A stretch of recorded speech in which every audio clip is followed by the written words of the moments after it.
Mister Vashishtha ji, Rajasthan से। महाराज जी, आपके चरणों में दंडवत प्रणाम। महाराज जी, मैं पिछले कुछ समय से आपका सत्संग YouTube के माध्यम से सुन रहा हूँ। आपको सुनकर जीवन में बहुत परिवर्तन हुआ है। नियमित रूप से राधा नाम जप करने का भी प्रयास रहता है। महाराज जी, मेरा प्रश्न है कि मैं नाटक, सिनेमा में अभिनय करता हूँ और मुझे भिन्न भिन्न प्रकार के किरदार करने का अवसर मिलता है। कुछ किरदार कभी कभी ऐसे भी मिलते हैं जो भगवत मार्ग और आपके सत्संग के बिल्कुल विपरीत होते हैं। महाराज जी, कृपया मेरा मार्गदर्शन करें कि मैं अब क्या करूं। देखो, जिसमें संतों की निंदा हो, शास्त्र की अवहेलना हो, ऐसे किरदार में अरबों रुपया मिले तो भी नहीं करना चाहिए। हाँ, राजा रानियों के नाच गाने के और संसार को लुभावने के नाटक कर रहे हो, कोई परेशानी नहीं। नाम जप कर रहे हो, अच्छे से अच्छा या बुरे से बुरा रोल करो। जैसे विलियन भी नहीं हो तो क्या कहते हैं, विलियन नहीं, तो आप रोल कर रहे हो, आप गंदे आदमी थोड़ी हो। लेकिन नाम की निंदा हो रही हो, साधु की साधुता का उपहास हो रहा हो और धर्म विरुद्ध आचरणों के, तो हमें लगता है कि उसका पतन हो जाएगा, उसका पतन हो जाएगा। तो आप इस पर निर्णय कीजिए, आप इस विषय पर स्वयं निर्णय कीजिए। ऐसा अभिनय न कीजिए जिस अभिनय में धर्म का ह्रास होता हो। भक्तन निंदा अति बुरी भूल करे जिन कोय, किए सुकृत बहु जन्म के छिन में डाले कोय। भक्तों का उपहास करने का मतलब अपना सर्वनाश करना। तो वो जो कर रहा है सीरियल, अभी तो उसको लाखों करोड़ों मिल जाएंगे रुपए, पर परिणाम में उसको नरक मिलेगा, पक्का, इसमें संशय नहीं है। परिणाम में उसकी दुर्गति होगी। देखो, दो प्रकार की दुनिया में व्यक्ति भी होते हैं, साधु भी होते हैं। एक होता है सतमार्ग में चलने वाला और एक होता है असत मार्ग में चलने वाला।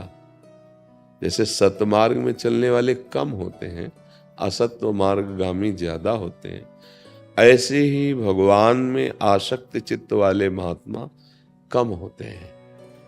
इंद्रियों को संभालना, मन को रोकना, प्रभु का चिंतन करना, हर कष्ट सहना, वो महात्मा आगे बढ़कर भगवत साक्षात्कार करता है।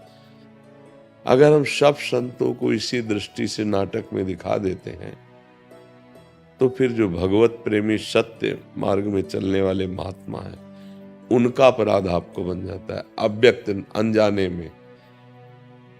तो जो अपराध भक्त कर करे, राम रोष पावक सो जरे। मरना तो है ही, कर्म की गति बड़ी विचित्र, वो भोगना तो है ही। जो धर्म किया है, जो भजन किया है, जो समाज को सही रास्ते पे लाने वाले वचन बोले हैं, आचरण किए हैं, वही आपके साथ जाएंगे। तो बहुत सावधानी की जरूरत है।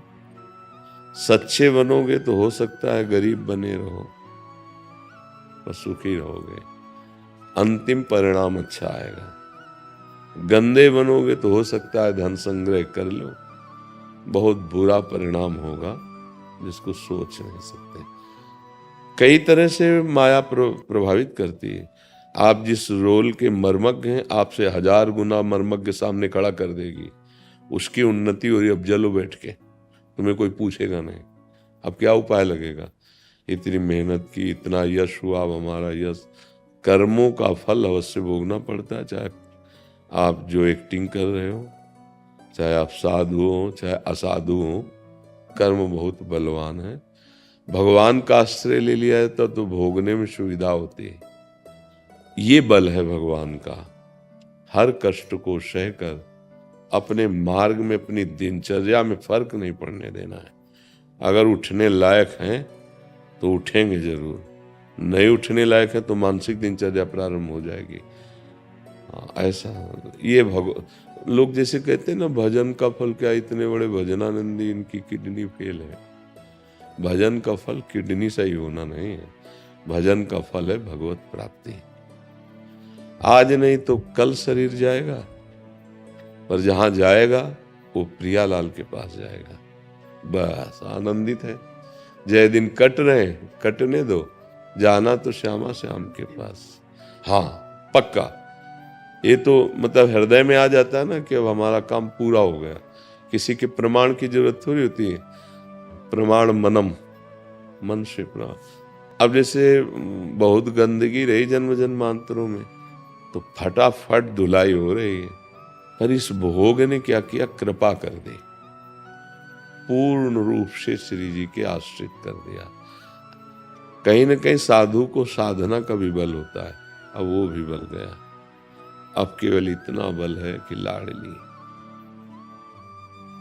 आप ही होंगे, आप ही सुना सकते, बस पूर्ण अंतःकरण केवल श्यामान श्यामान। तो ये हमें फल मिला, यह असाध्य रोग हमारा भजन बढ़ाने वाला पार्षद बन गया। हाँ, कहीं भी मन जाने की बात सोचे, खान पान कहीं भी, सम्मान यश कीर्ति, तुरंत वो पार्षद बोलता है हम हैं होश में, कभी भी छूट जाएगा होश में, तो राधा राधा राधा राधा राधा राधा हर्ष में नाम। तो देख लो भैया, ऐसा कोई रोल मत करना जिसमें संतों की निंदा हो और धर्म विरुद्ध। जैसे कुछ लीलाएं बनाई हैं फिल्म वालों ने, मंदिर की अवहेलना, ठाकुर का उपहास, भक्तों को मूर्खता साबित करना, गंदे आचरणों को प्रमाणित कर देना। जैसे हस्तमैथुन आदि है ना, इसको कहते हैं ये सहज है। उसमें लिखा था कि आप तो इसका निषेध करते हैं, ब्रह्मचर्य पुष्टता की बात करते हैं, और यहाँ तो खुला कहा जाता है कि ये नेचुरल है, फ्रस्ट्रेशन क्या, ये उसको हटाने के लिए बहुत अच्छी औषधि है। डॉक्टर सपोर्ट करते हैं और आप मना करते हैं। तो हम कहते हैं हमारी बात, डॉक्टर की बात और फिल्म जो उसमें डायलॉग हैं, उन तीनों की बात सुनो, और जो कर रहे हैं वो अपने हृदय में अनुभव करें कि तुम्हारा फ्रस्ट्रेशन दूर होता है, या तुम्हारे शरीर में भयानक कमजोरियां, भयानक परेशानियां, मन का अशांत होना ये आ रहा है कि नहीं। कई लक्षण बताए हैं, उसमें तो पड़ा है। ये सब बाहरी लोग हैं, मायाकृत बुद्धि वाले, ये तो भ्रष्ट आचरणों को ही बताएंगे। इसलिए गंभीर शांत, अगर जीवन को मंगलमय बनाना चाहते हो तो अंदर अंदर प्रियाजू का नाम जप करो, बाहर से जीवन यापन के लिए जो स्वांग मिले उसे अच्छी तरह करो, पर धर्म विरुद्ध स्वांग नहीं। पर ऐसा नहीं कि भगवान की अवहेलना, संतों की अवहेलना, ये नाश कर देगा किसी को भी।